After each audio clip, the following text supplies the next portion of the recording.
네, 반갑습니다. 슬기로운 국어생활 은희쌤입니다. 이번에는 2020년 6월 고1 모의고사 중에서 현대소설 33번에서 36번 부분 시작해 보도록 할게요. 자, 우선은 소설을 이제 들어가기 전에 뭔가 제목 한번 확인해주고 눈사람 속에 검은 항아리라고 했으니까 그러면 항아리와 눈사람 이런 소재가 나올 수도 있을 거고요. 그리고 36번 보기에 보면은 설명이 있어요. 한번 볼게요. 성장 소설은 유년기에서 소년기를 거쳐 성인의 세계로 입문하는 한 인물이 겪는 내면적 갈등, 그러니까 자라는 과정에서 생길 수 있는 갈등이라든지 아니면은 정신적 성장 혹은 자신을 둘러싸고 있는 세계에 대한 각성, 성찰 이런 것들을 담고 있고요. 대개 성인의 입장에서 어린 시절의 체험을 재평가, 약간 이런 과정에서 회상이 들어갈 수가 있겠죠. 감성적으로 사유한 결과물을 독백의 담론 방식으로 택하고 있다. 이 주인공은 지적, 도덕적, 정신적으로 미숙한 상태의 인물인 경우가 많고요.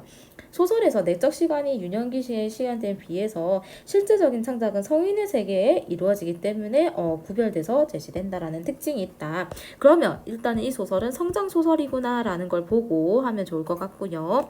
앞부분 줄거리 볼게요. 자, 나는 재개발이 시작되어 이제 곧 사라지게 될 고향 산동네를 찾아가면서 추운 겨울 변소에 갔다가 짠지 항아리를 깨뜨렸다 어진 시절을 기억을 떠올린다. 회상이 시작되는 거고요. 이때가 지금 현재겠죠. 그러면 회상을 통해서 과거로 갔기 때문에 역순행적 구성이라는 것도 조금 볼 수가 있고요. 그 다음에 나에 대한 얘기를 하고 있기 때문에 1인칭 주인공 시점이구나 라는 것까지 알고 갈 수 있습니다. 자, 볼게요. 나는 깬진 단지를 눈으로 찬찬히 확인하는 순간 입술이 파르르 떨었다. 자, 이 부분부터 아예 과거라는 거죠. 어쩌 떨지 않을 수 있었을까? 그 단체 임자가 욕쟁이 함경도 할머니임에 틀림없음에리 하랬으니까 욕쟁이 함경도 할머니의 단지를 깨뜨렸으니까 지금 되게 겁이 났다라는 거죠. 이 배락마적 태질놈의 아새끼를 만나 하는 욕설이 귀에 쟁쟁해지자 등 뒤에서 올라온 뜨뜻한 열기 이제 뒷골 막 하는 거죠. 목 돌며 정수리께로 ip사하며 취소사 올라 추운 줄도 모를 정도로 이제 겁먹은 거예요. 눈을 비비고 또 비볐지만 이미 벌어진 현실이 눈앞에서 사라져 줄 리는 만무했다. 눈 비비면 이게 현실이 아닐 거야 라는 생각했지만 아닌 거죠. 집 안팎에서 귀창에 떨어져라 버거워질 지천과 메타작을 감싼 게 상수인 듯 싶었다니까 욕도 먹으면서 매도 맞으면서 그럴 수밖에 없는 건가 생각을 하는 거죠. 아무도 밟지 않은 찻길이라고 일부러 발끝에 힘을 줘 제껴딛고 가느라 우리 집 앞에서 변수아까지 뚜렷이 파인 눈 위에 내 발자국은 요즘 말로 도수미 증거인멸의 가능성을 일찌감치 봉사하고 있는 터였고 이미 아홉 가구의 어느 방 안에서인지 잠에서 깨어난 사람들이 내 행동을 처음부터 끝까지 지켜보기라도 한양 두렁거리는 목소리들이 들려왔다. 나는 울기 전에 최후의 시도를 이제 하기로 맘먹었는데 오랑바리 나바롱 나르비모 따라며 이러면서 이제 주문을 외운 거예요. 약간 어린아이니까 와 없어져라잉 얍 이런 거겠죠. 손오공이 부리는 조화를 기대하면서 입속으로 주문을 반복해서 외웠고 그러고는 고개를 휙 돌려 깨진 단지를 내려보았어요. 주문이 헛되지 않았는지 내 입가에 기쁨의 미소가 어렸는데 사실은 근데 주문을 외웠다라고 해서 깨진 단지가 다시 붙어지진 않을 거예요. 왜 기쁨의 미소가 됐는지 한번 보면요. 깨진 단지는 그 모양 그대로였지만 어떤 기발한 생각이 별똥별처럼 머릿속을 스치고 지나갔기 때문이에요. 어떤 방법이 생겼구나 라는 걸 조금 알 수가 있고요. 그렇다. 눈사람이래요.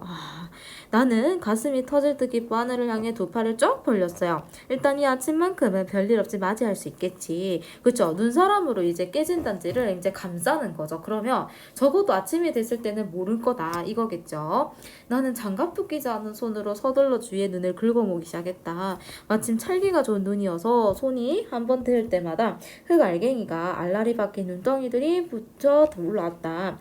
나는 우선 항아리 주변에 준 사람의 아랫부분을 뭉쳐놨다. 그러고는 조금 작은 눈덩이를 서둘러 올려놨다. 그렇게 해서 깨진 단지를 감쪽같이 눈사람 속에 집어넣을 수 있었던 것이다. 너 벌써부터 나 노는구나 부지런하구나 이러면서 현정이 아빠가 막 나와서 얘기를 했어요. 놀랬겠죠 사실은.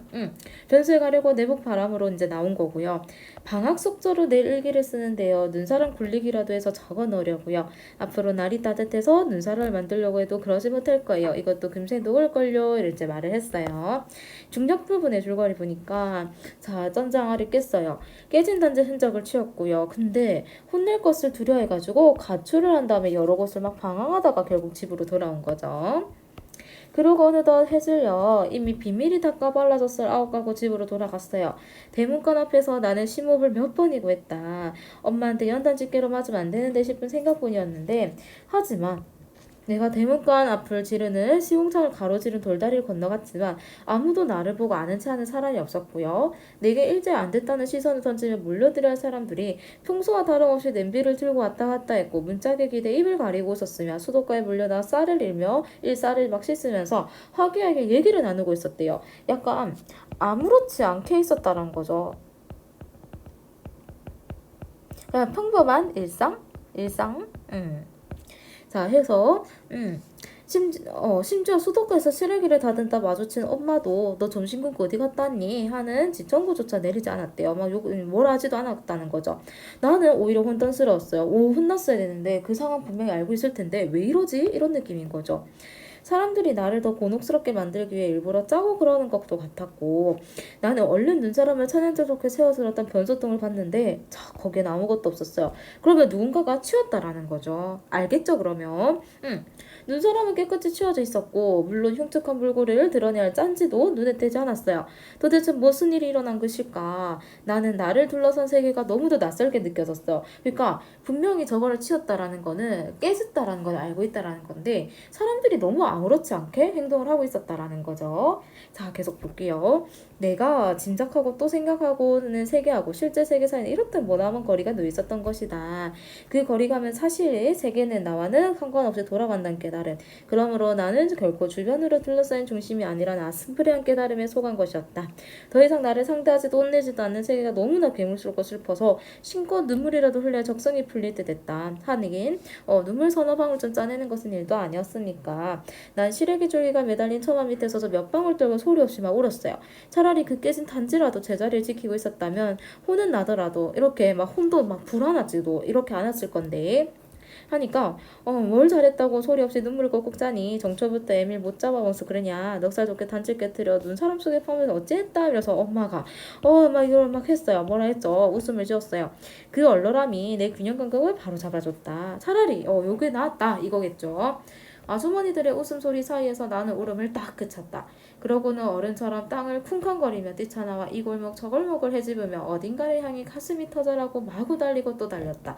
그렇게 컸다 했으니까 약간 요 사람 속에서 컸다 이런 의미도 갈 수가 있겠죠. 자, 문제 한번 풀어보겠습니다. 서술 방식에 대한 설명으로 적절한 것은 자, 인물 간의 대화를 중심이라기보다는요. 내면을 조금 중심으로 하고 있어요. 작품 속의 서술자가 자신의 심리를 직접 서술. 요거네요. 1인칭 주인공 시점. 소설의 내화와 외화는요.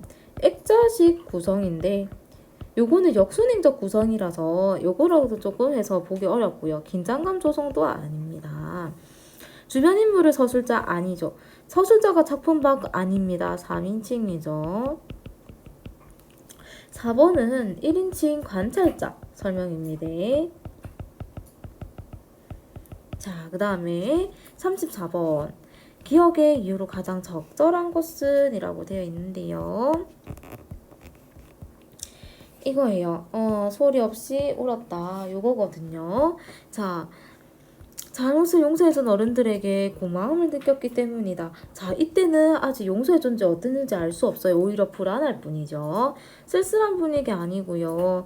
나의 처지가 슬프게 느껴졌기 때문도 아닙니다. 무관심으로 태어나는 어른들의 어울의 태도는 많은데 여기에서 분노가 아니에요. 불안함을 오히려 느꼈고요. 해서 답은 5번이 되어야 됩니다.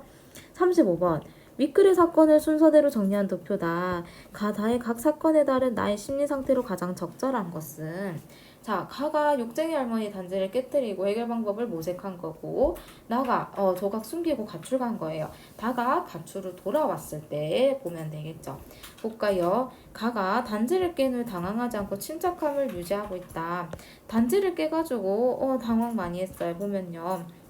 그 전에 요 위에 막 이상한 주문도 막 외워보고 했고, 어떡하지? 약간 이런 느낌인 거죠. 당황하지 않은 거 아니고요.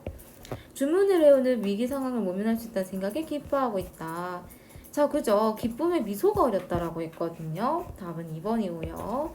현장 아빠의 대화하기 전부터 의기양양한 태도를 일관하고 있다. 자, 볼까요?